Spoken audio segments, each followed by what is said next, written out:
Hello, everyone. Welcome to Sports Talk for You. I am joined by Aaron, our mom, and Chase. Welcome, Chase. First, I'd like to say, please hit the like button and the subscribe button right down below. And let's get going. Cowboys just signed the Rams kicker, arguably the second-ranked kicker in the whole NFL. Why would you get rid of a kicker? I mean, a kicker that can score you points. I don't know. So what do you guys think about the signing? Because I love it. That's a good signing by you guys. Shoot, you finally got a decent kicker. Yeah, we got a kicker that can make 50 and 30-yard field goals and not make 50 and miss 30-yard field goals. What was his contract? Not 7 years. Was it 7 years? No, it was 3 years, 7-point-something million, I believe. Oh, wow. I had it on my phone. That's a great deal. He's the top 3 kicker. I don't know why you would get rid of a guy like that. Exactly. I don't either. I mean, it's like, what are the Rams doing? They get rid of Gurley, and then they get rid of him. Oh, they'll get rid of Jared Goff next. Well, think about it. First of all, Gurley makes more sense because, the shelf life of running backs are not very, very good anyway. Not getting rid of Zurlein doesn't make any sense. You have a top 3 kicker you have in your deal. I don't know who they're going to bring in or draft or whatever. Drafting kickers don't work. They'll go get Nick Folk. No. Is Bailey available? James, what do you think? Well, what? I just don't know why the Chiefs did not sign Reggie Ragland because now he's going to Detroit. That dude had so much potential. No, he had some issues. He had some issues in the run block or the pass. He was a good run stuffer, but when it came to passing ability, he was kind of slow on that. So he kind of drifted at the end of the year. You saw more of Neiman coming in there and Wilson. They really like Wilson that they got from Dallas, who is pretty good. And you look for them to draft one early. I see them drafting either the linebacker out of Oklahoma. He's really high on their list this year. Who's the one out of Alabama? A few other ones. Who's the one out of Alabama that's really good? He's getting a lot of praise. I can't remember his name. Is it McKinney or is that? Your point.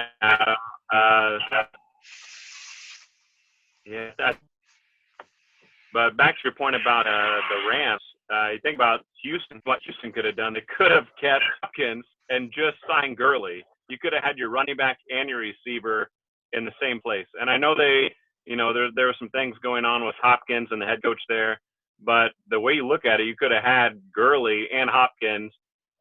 They were, almost a few plays out of making the AFC Championship last year had not been playing against Kansas City. That is true. Mm-hmm. It's actually a good point. Way to go, Skip Bayless. Nice. Of the NFL draft will continue on its current date. Yes. How do you guys feel about that?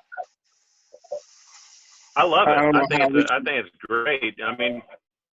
It's going to be the most watched thing on TV. Hey, Chase, you're breaking up just a little bit. It's going to be the most what?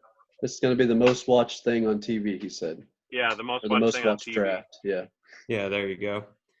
Yeah, these teams be going in blind. Well, and you think about it because they don't have to be there. It's just like the NFL free agency. You call the guy up, you make a contract, and you do it. Just like in the NFL draft, those guys don't have to be there. They don't have to shake or hug or tackle, Roger Goodell. Don't forget the picture. Don't forget the picture. Well, a lot of some of these teams still have not done, full scouts and also physicals with these guys either. Yeah. And that's a question where I know a lot of scouts and some GMs are like, we're going to draft you, but we don't know what we're going to be getting in you, especially injury-wise. They have not done physicals yet because not everyone was at the combine. Yeah. So here's a question for you guys. Who do you want to see your team draft? What position first round? Like for me, I would like the Cowboys to go corner. Chiefs don't need how about the how about the Washington Redskins? They're going after Chase. Plain and simple, it's Chase Young. Yeah. This is no doubt. You know, I know some fans are making some noise about, well, if Tua's there, let's get him. You don't need Tua. You guys got you have Haskins. Yeah. Get Chase Young. He's one of those generational defensive ends. What did they expect Haskins to be? Did they expect Haskins to be a Patrick Mahomes and come in and just light it up? Obviously, there's some Redskins fans who think that, which is so stupid as crap. Give him time to develop. He's only had 7 starts. He never practiced with the first team until Jay Gruden got fired. He didn't practice with the first team until freaking early November, for God's sakes. And here's my thing. The progress he was making. Alex Smith he hurt his ankle. If Alex Smith never would have broke his leg last year and he would have played this year, I bet you Haskins would have been just like, not good like Mahomes, but he would have learned like Mahomes did behind Alex Smith. Well, exactly. Alex Smith is a game manager, because he won the NFC East last year. Yeah. I mean. Hey, Chase, what's going to go on with Alex Smith right now? Nothing's going on with Alex Smith because they traded for Kyle Allen. Alex Smith's not coming back. I don't know why people think Alex Smith is coming back. He is not coming back. Not after that injury. No. Unless you want injury. Well, unless you really want to try to paralyze yourself, you're not coming back from that injury. No, not exactly. That was a tough injury he suffered. Yeah. Didn't he have to choose between keeping his leg or losing it? Yeah, they said they could. I mean, it was that bad. Yeah, his leg was almost amputated. That's how badly it was because he had some infections in his leg that creeped up. He was in the hospital for like 2 months. Yeah. Right.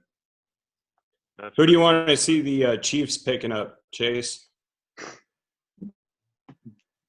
With the first pick of Kansas City's draft 2020, the Kansas City Chiefs select linebacker out of Oklahoma.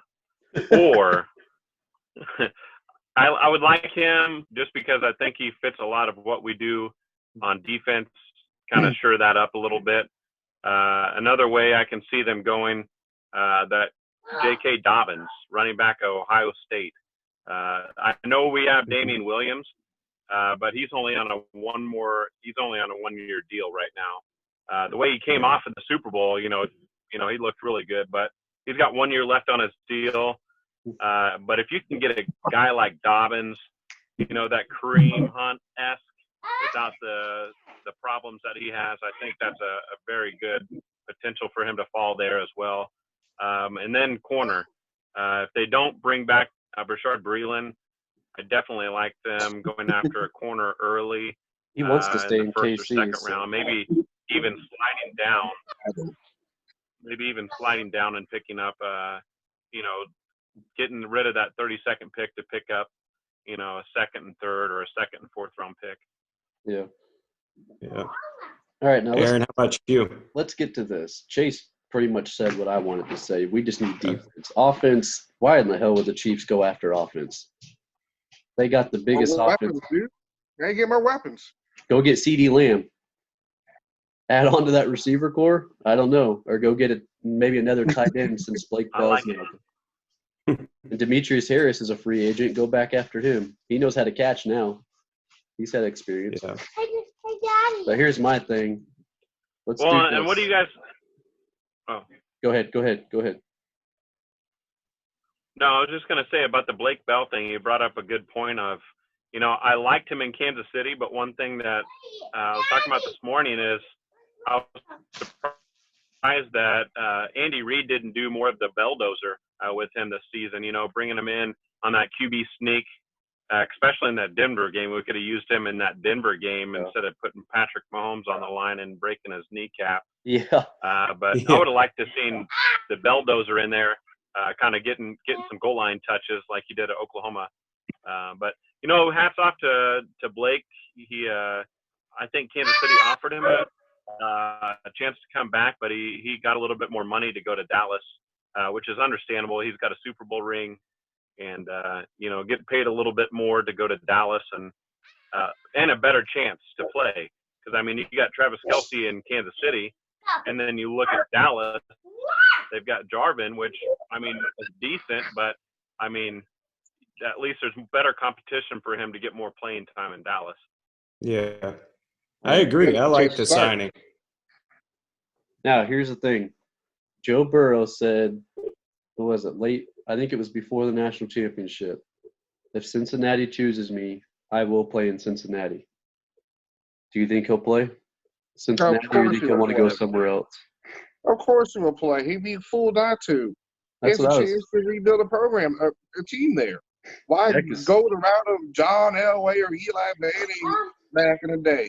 Yeah. But out there for the Bengals. Prove yourself, cuz. Now, hey, Aaron, you know what talks? What? Money. Yes. Money. Now, Straight cash, homie. Okay, enough NFL talk. Thank you for reminding me, because Adam and I talked about this earlier. Let's go to Show Me the Money. Rick Pitino has been in Iona for what, 2 weeks now? 3 4-star recruits. You can't tell me he's not paying those guys. Iona hardly ever gets 4-star recruits, and now they get 3. Bam, bam, bam, just like that. Show me the money, Pitino. Name recognition.